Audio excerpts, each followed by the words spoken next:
Good afternoon, everyone, and thanks for coming to the presentation. My name's Phil Sykes, and for most of the last 20 years, I've been Director of Library Services at the University of Liverpool in northwest England. But I retired about 18 months ago, so this is me in retirement using Frazier's dad's armchair, as you can see. I'm no longer stressed about journal price inflation. I'm no longer worried about people calling me a woke librarian. And then a couple of months ago, a colleague of mine phoned me up and said, I want you to come back to work for a week. I want you to go and talk to people at Charleston about the N8 Plus initiative. Now, my reaction could have been this, but actually it was more like this, because I was absolutely delighted to be asked to do this. Because I'm really passionate about the approach that we developed, really evangelical about sharing it with others, and I hope I can convey why I think we made a breakthrough and why we're still excited about it. So I want to do three things today. Firstly, I want to talk about N8 Plus, an approach we adopted in the UK to strengthening our bargaining position in negotiations with the large scientific publishers. Secondly, I want to describe how this affected the big deal outcome we achieved with Elsevier in 2022. And thirdly, I'll venture some speculations about how the relations of libraries and publishers might evolve in the future. Before I get started, I need to describe the context and some of the main actors in our UK university negotiations with publishers. I'll start with JISC Collections. Sorry, this is full of acronyms, but we'll finish with the acronyms soon. JISC negotiates big deals on behalf of all the UK universities, so it's pretty different from the setup in the States. The existence of JISC, combined with the financial heft of those universities and the huge expertise that JISC staff have developed, gives us enormous benefits in terms of publisher negotiations. Secondly, let me mention SCONAL. This is the overarching representative body for all UK university libraries, from the largest to the smallest. Thirdly, there's RL UK, Research Libraries UK, which represents libraries in 33 of the most research-intensive universities. It's relevant that these libraries, the RL UK libraries, generate more than half of Elsevier's UK higher education revenues. And fourthly, and I promise that this is the last of the acronyms, there's the N8, which is a collaborative grouping of the most research-intensive university libraries in the north of England. I mention this grouping because that's where the approach I'm going to tell you about was initially developed. In the course of our work, the N8 expanded to become the N8 Plus, but I'll come on to that. As the final bit of background, I just want to tell you a little bit about our previous experience of journal negotiations in Britain. Most of you will know, though some of the younger ones among you may not, that the big deals came into operation about the turn of the century. And they were where journal publishers make most of their titles available for a single fee. These deals were like the God of the Old Testament, wonderful and terrible. Wonderful in the sense that our researchers and our students had access to the whole output of significant publishers. And of course, it was great to be liberated from the need to say to academics, well, if you want the Journal of Y, you're going to have to cancel the Journal of X. Obviously, faculty loved them. We used to, when we were worried about money, try to talk to them about our so-called journals crisis. And it was obvious that they were thinking, well, if this is a crisis, please bring me more of such crises. But the big deals were terrible for libraries in the sense that they enormously increased the bargaining power of publishers in price negotiations. So they were a kind of Mephistophelian bargain with the publishers, and we paid the price, we literally paid the price for making that bargain in subsequent years. To narrow the focus down to Elsevier, UK universities had had above inflation price increases with them for most of the 90s and the noughties, as with other major scientific and medical publishers. The effects of that were profound.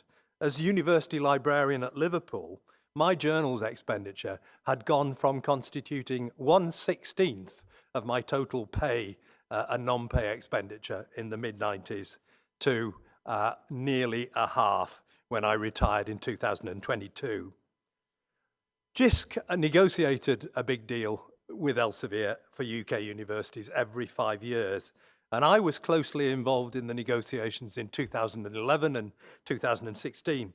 We did, in fact, make some progress with those negotiations in that for the first time in a very long time, we achieved deals that in real terms, allowing for inflation, kept costs at about the same level.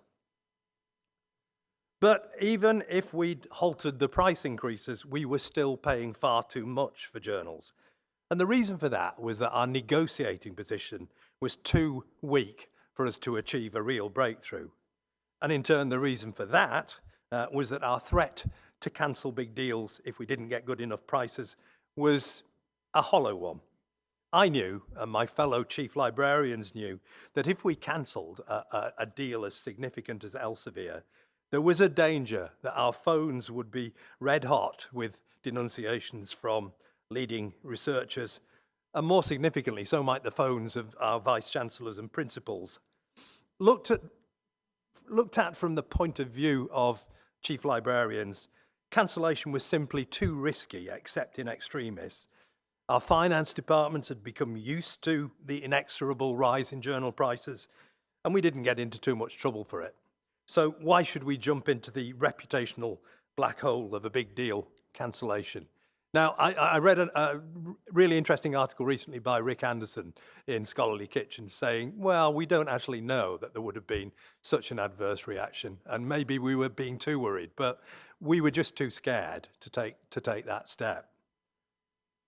So the only way we could break out of the bind we were in was to find a way of making the big deal cancellation palatable to our universities.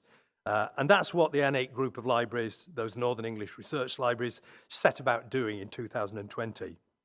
And I am going to come on to that in a minute. I keep deferring the gratification, don't I? But I just want to say a final word about the background to the renewal of the UK Universities Elsevier deal in 2022.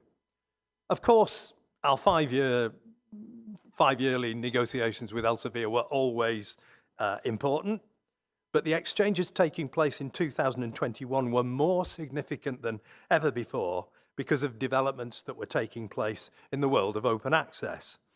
As we negotiated, the main funders in the United Kingdom were about to make a profound policy change, requiring that anyone who wrote journal articles on the back of their funding had to make them available open access. Now, this was, an amazing breakthrough, absolutely dear to my heart, because I'd been kind of really in the thick of it in the open access movement for the last 20 years, and it was delightful to me. In fact, it was one of the reasons for the timing of my retirement. It was delightful for me that we got to that point, just before I was ready to retire. So fantastic, but it was potentially a huge problem too, because it would leave a black hole in our finances if we had to pay a gold open access charge of something like $3,000 for each article our academics published open access.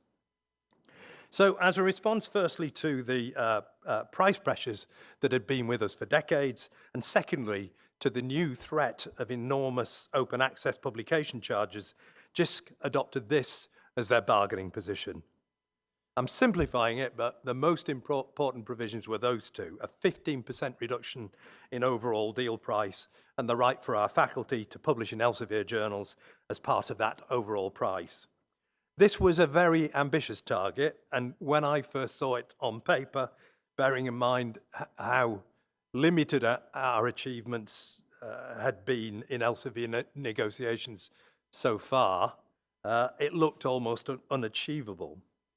But let's come back to how far we got with achieving it, and let me go on now to the core idea that we developed for strengthening our bargaining position in the big deal negotiations. And the idea is really so simple that it can be expressed in 3 bullet points. Firstly, we use modern analytical tools to give us a clear idea of the consequences of big deal cancellation for individual universities.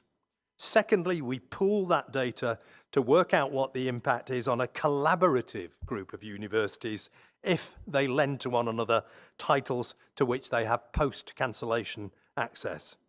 In this case, that grouping was initially the 8 northern universities of the N8. And thirdly, we use fast electronic interlibrary loan between the partners to mitigate the adverse consequences of cancellation. So I'm going to unpack each of those ideas. Firstly, we use modern analytical tools to give us a clear idea of the consequences of cancellation for individual universities. I'd been interested in this idea for about a decade. I and a colleague called Mike McGrath produced an analysis as far back as 2015 of what the situation would be like for a number of universities in Research Libraries UK if we cancelled the Elsevier big deal. In other words, we were trying to get an idea of what proportion of the readings researchers needed would still be available after a big deal was cancelled.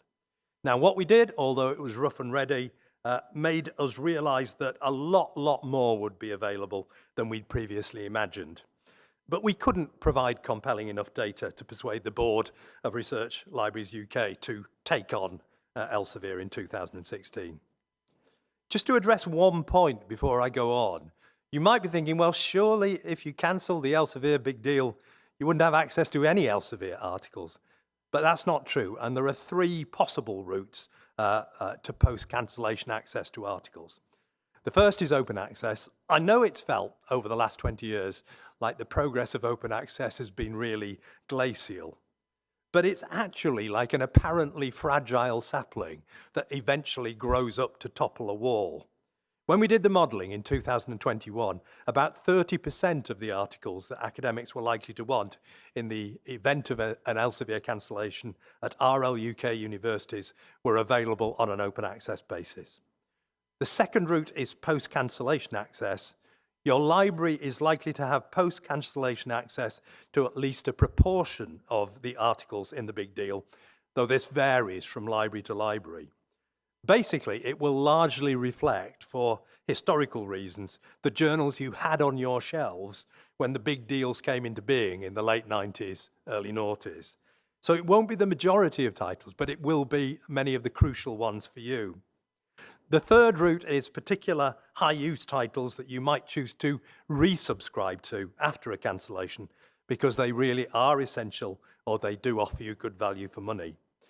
Obviously, if you do resubscribe to particular journals, it reduces your cancellation savings, but you just have to take a pragmatic approach to that and find the balance that's right for you.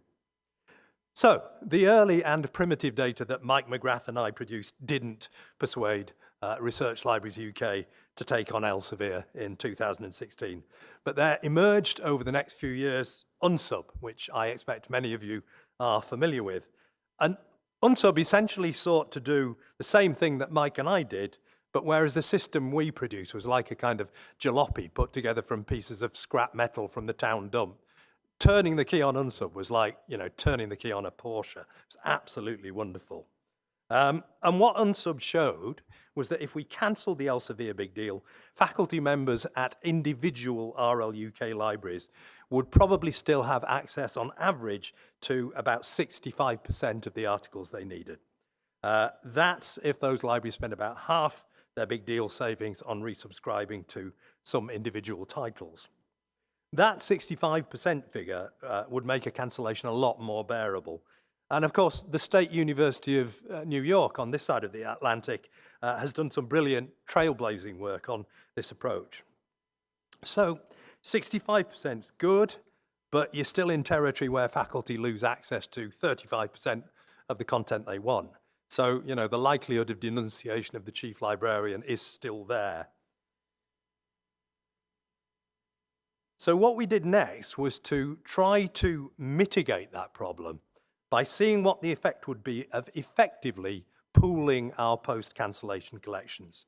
So we were working on the assumption that each of the 8 N8 members would lend articles in their post-cancellation collections to the other 7. So the N8 was the first group I got to do proper collective unsub modelling on. And the results were quite encouraging. We found that in a cancellation scenario, those libraries individually would be able to supply about 65% of the articles they needed, their researchers needed instantly from their own post-cancellation holdings. But then they'd be able to get a further 15% from the post-cancellation holdings of the other N8 libraries. So we're up to a post-cancellation availability level now of 80%. Once we'd got that, as it were, proof of concept, we found that other UK university research libraries were very keen to get involved in what we were doing. And within a very short space of time, about 2 months, I think it was, those 8 members of the N8 had expanded to include almost all members of Research Libraries UK. And we call that expanded grouping N8+. The effect of adding those members to our modelling was profound. The availability of articles post-cancellation from other libraries in the collective went from 15% to 30%. That meant we'd now reached a position where, on average, in individual N8+ institutions, there was 65% instant availability, and a further 30% of the needed articles could be supplied by one of the 31 partners in the expanded collective. So that brought us up to an availability figure of 95%.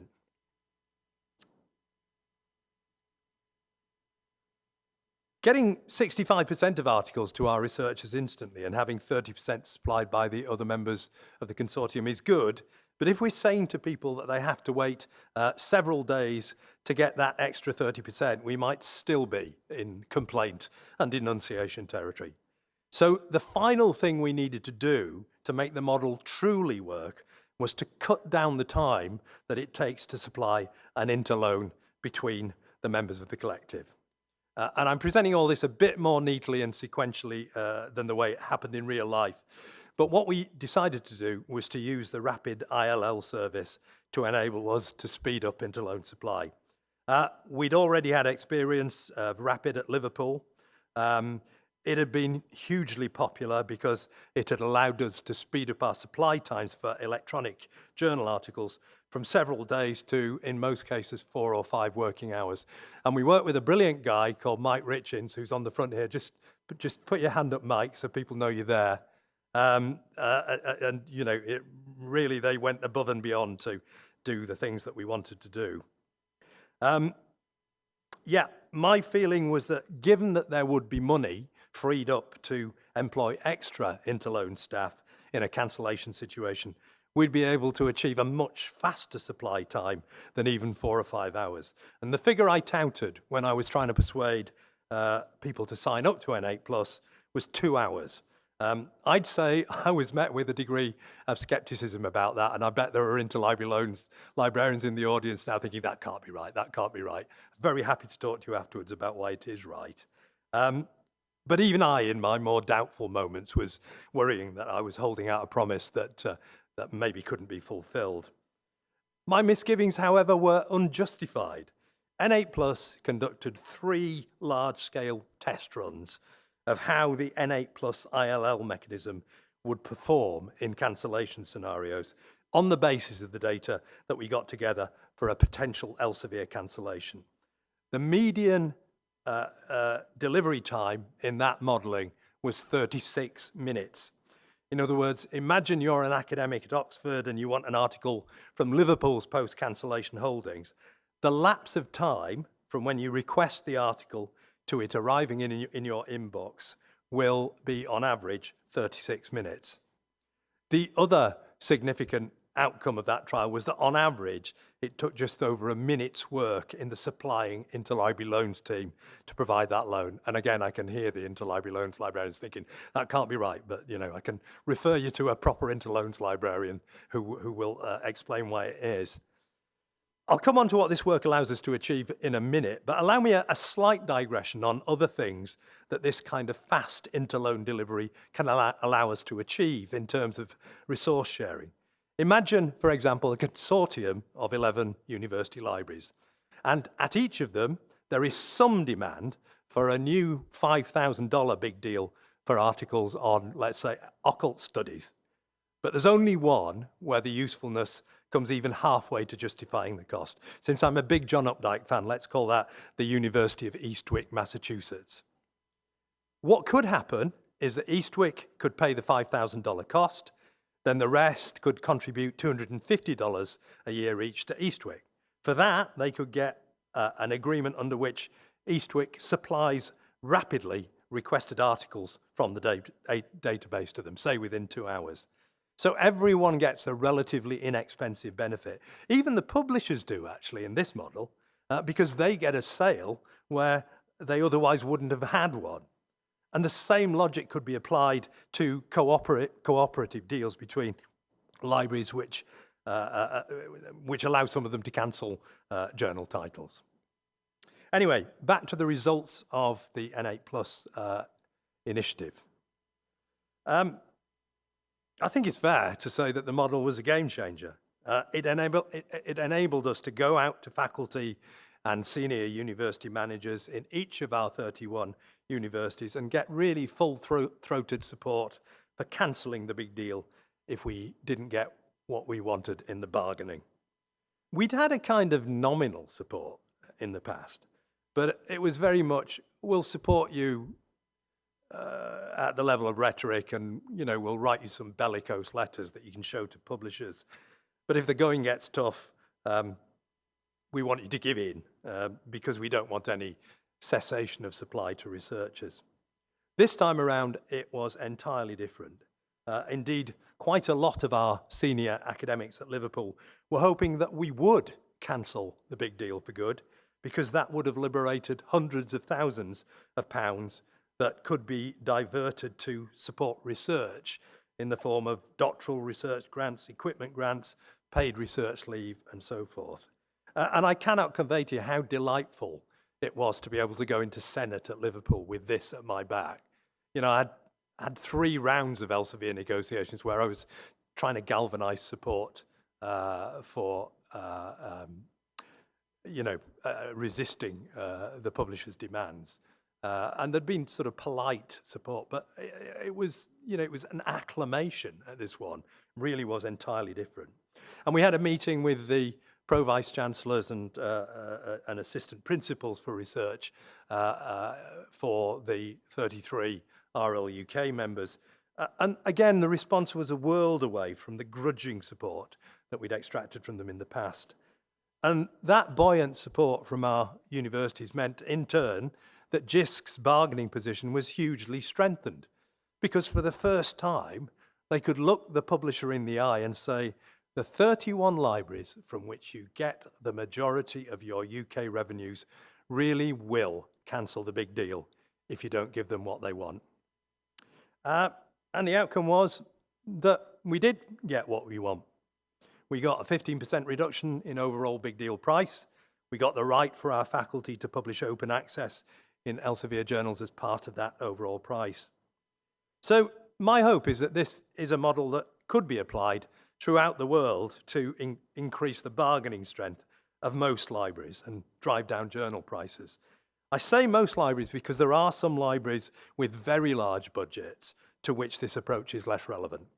The University of California, for example, struck a really good deal with Elsevier without resorting to anything as elaborate as I've just described. But the reason they could do that, apart from the exemplary way they carried out their work, was that compared to any UK library, UCLA's level of post-cancellation access was incredibly high. So they, after their cancellation, had continuing post-cancellation access to pre-cancellation articles in about 95% of their journal titles. And if you have that level of post-cancellation access, nothing much happens on day one of cancellation. Your faculty still have access to almost all the journal articles they had before. Yeah, that position deteriorates over time as new post-cancellation article titles come out, but you can get by for quite a long time without that becoming a serious problem. The situation was completely different in the UK because our rights to post-cancellation access were much more limited. On average, among the 31 libraries in the N8 Plus consortium, the percentage of requested titles that could be met from post-cancellation access by libraries acting individually was 28%. None of even the wealthiest 5 libraries in the UK could achieve a figure of more than 33%. So that's a world away from UCLA's 95%. My guess would be that the journal collections of most libraries in the world, even in the States, would be more like our N8 Plus libraries than like UCLA's. So I think our technique is relevant to most libraries. And as far as the articles that come out after a big deal cancellation are concerned, I think the technique we developed for resource sharing via very fast interloans is potentially relevant to all libraries, even the biggest. So, where do we go next with scholarly communications and the dissemination of the results of research? I think at least part of the challenge was well summarized in the question posed on the web pages for this year's Charleston conference. Can librarians and vendors create a mutually satisfying environment where libraries can afford to buy the material they need and vendors can still maintain a healthy profit? I'm from the stingiest county in England, Yorkshire, and I would caveat the term healthy profit by saying that from a library point of view, a healthy profit for a publisher is enough money to pay their staff a good wage. I wish all my publisher colleagues well, and enough surplus to invest in things that will improve their services. But it isn't bucket loads of cash to yield a 30 to 40% profit margin. But I agree that, that is a good definition of where we need to go in the short to medium term. I don't think, though, that it's a sufficient long-term definition of where we need to go. Firstly, I think librarians have a broader and a nobler conception than that implies of where the arc of development of scholarly communications eventually needs to bend to. Yeah, sure, we want a good deal for our libraries, that's true, but we want a good deal for the whole of humanity too. We want a genuinely open access world where all the wonderful writings and data our universities produce are freely available to everyone, everywhere, not just to the privileged members of our own institutions. And I think that responsibility lies more heavily upon us than it did a decade ago because of the growing degradation of discourse on the internet. The greater the deluge of online nonsense and hate speech that threatens us, the more incumbent on us it becomes to make the quality-validated, peer-reviewed information generated by our universities both freely available and easily findable. And I think we are kind of agreed on that as the end we're aiming for. Where there is less agreement is on the means of getting there. Many of us tend to favour organic reforms where we gradually adopt existing systems. That's probably the predominant approach in Britain, where aiming for transitional deals has been the norm. But there's a growing body of opinion that favours a more revolutionary approach. This was well articulated by Libby Homer, the chair of the Sconal Content Strategy Group, who said of transitional agreements, and this was in the context of the UK's Springer negotiations, we believe we need to flip to a different model altogether, which takes research out from walled gardens and into the open where it can reach the most people and have the most impact. And in the same press release, Anne Rossiter, the executive director of Sconal, said we need to aim for a model of academic publishing where costs align more closely with the value of a publisher's services and less to a journal name. So yes, information is born free and everywhere in chains. And in the end, I agree with Anne and Libby, we will need a radical deconstruction of the current system of journal publishing. The power that the possession of certain prestige titles gives to publishers is far too apt to encourage what economists call rent-seeking. In other words, using your economic power to levy excess charges that the customer doesn't receive sufficient value for.